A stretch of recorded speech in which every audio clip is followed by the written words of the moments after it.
RKO the infamous NWO back with another video. And if you notice, I got my Macho Man style sunglasses. So these right here, where are they? Did I lose them already? Nope, they should be here. These right here are officially retired, so they'll be on eBay for people who want them to buy. Bidding starts at $100. No, I'm just joking. I'm not selling these. Who's gonna buy these for $100? They're barely worth like $5. I've used them. They're like bent. Look at this. Look at that. It's bent right there. Whatever. They're retired, and now the sunglasses are in. The beard is back a little bit, but still, I'm not clean shaved. Never again. Never again. Let's get to Raw. So Raw started off with the Elimination Chamber contestants debating on who will win this Elimination Chamber. And you know, it's kind of funny. Jericho pretty much bashed everyone. R-Truth acted stupid. Punk still thinks he's the best in the world, but he's not, because Daniel Bryan is. Well, sorry, Bryan Danielson is. We'll get to that later. Pretty good segment. If you didn't watch it, go watch it on YouTube. It was good. It was good. And it was just elevated. It just elevated Jericho and Punk storyline even further when they went at it a little bit.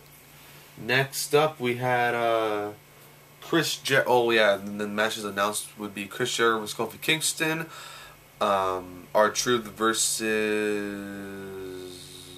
Dolph Ziggler, and then Miz versus Punk. So the first match was Jericho versus Kofi Kingston, and obviously this was a pretty decent, okay match, and Jericho ends up getting the victory over Kofi Kingston. Obviously, why would Jericho lose for? Because he's going to be facing Punk at Mania for the belt. Well, he will be champion after Chamber. Next matchup, we got Randy Orton versus Big Show, and Randy Orton did some pretty sick moves in this matchup when he did the DDT on Big Show with the rope thing. That was pretty cool. It was a 500-pound guy, and Orton doing that was pretty cool. It was way cooler than double DDT.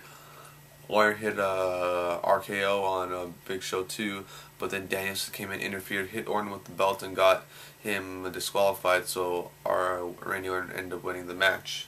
It was an okay match. Next up, we got the Hall of Famer returning, Shawn Michaels, the icon, the showstopper, the main event, Mr. WrestleMania, Mr. Hall of Fame 2011.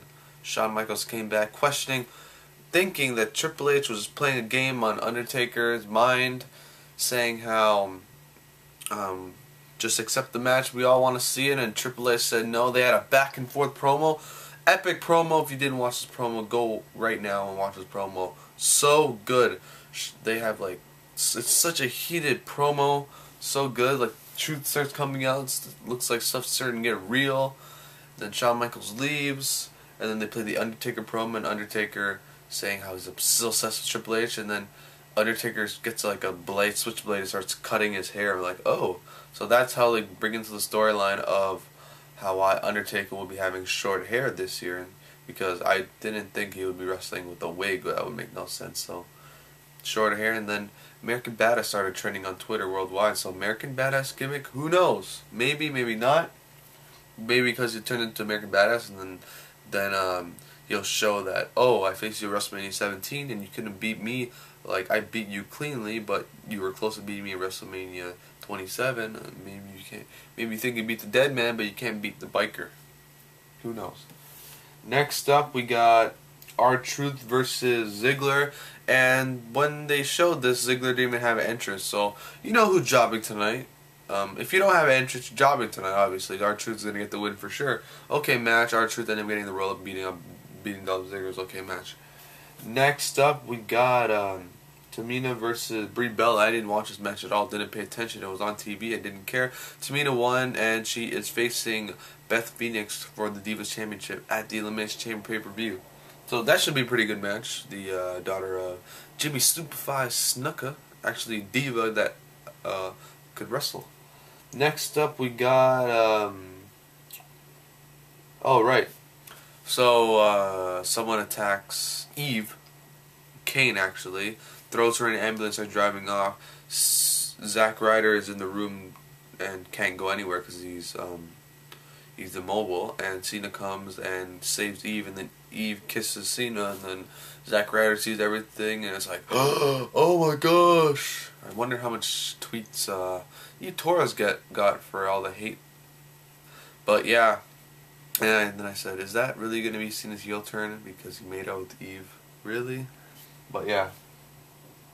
And then we got the match between CM Punk versus The Miz. The Miz, this is another thing that happened. Miz didn't even get an entrance. CM Punk just came out. So you know Miz was jobbing that night. Tonight. So CM Punk, obviously, because no one's going to be the WWE Champion before the Elimination Chamber pay-per-view. It was a whatever match. Miz didn't look like himself that night, maybe because he was scared from last week, the performance last week, not catching our truth in that six-way match. So, yeah. CM Punk ends up getting the victory over The Miz elbow, and then I believe he got the Anaconda Vice and made The Miz tap out.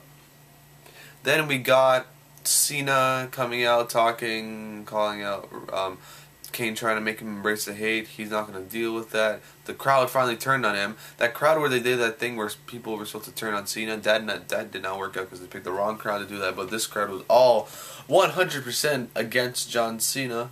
Brush your mouth with Colgate. And Ryder ends up coming out, rolls to the ring, gets up, hits the mic off Cena, slaps him in the face. Cena grabs his neck, Ryder pulls back and gets in the wheelchair and rolls away. Kane comes out of nowhere, gets Ryder, pulls him off, and the wheelchair goes flying right off the ramp, hits the ground. That spot must have killed, because he had to hit perfect timing so he couldn't get injured. Because it was just solid floor. There was no mats, no nothing to break his fall. It was just right off the ramp, hit the floor in a wheelchair, and then Kane laughs. Eve comes out running, Cena comes out running, and then yeah, that's the end of Raw. So Raw overall was a really solid show up until the last ending of Raw with Cena, Ryder, Eve, and Kane. Whatever. Elimination Chamber looks excellent. Pay-per-view this Sunday. Go order it if you're not. That Chamber match alone is worth ordering the $45, $55.